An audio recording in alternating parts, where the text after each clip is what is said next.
And what you see from that is not Jesus giving us this decentralized thing where it's not at all like that, but rather it's the fulfillment of it. And that's core to the theology of the New Testament. It has to be a fulfillment of it.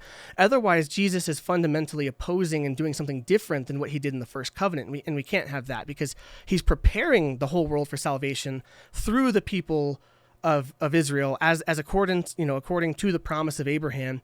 And that's ultimately according to the promise at the very beginning that salvation will come. That's the Proto Evangelion in Genesis 3. And so when Jesus accomplishes everything, because he has the right to, he's the Messiah and he's God, he has the right to do these things.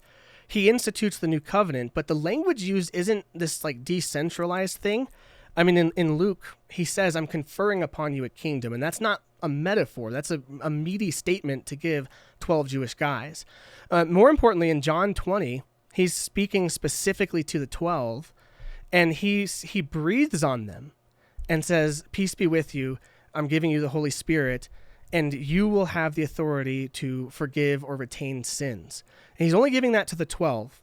And then he says, as the Father has sent me, so I am sending you. And what I take that to mean, and what many church fathers take that to mean, is that the type of priestly authority that Christ has ultimately as the high priest, he's investing in a tangible way, the apostles, to give them the structure and the power and really just the organization by which they can take the gospel to the world and give people what they need.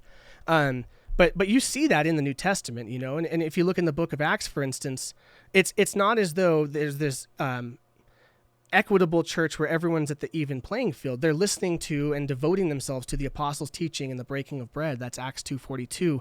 So even in the Bible, I would claim that there actually is this authority structure. And, Paul talks about having overseers or episkopos, bishops ordained. And more than that, it's not merely what's written too.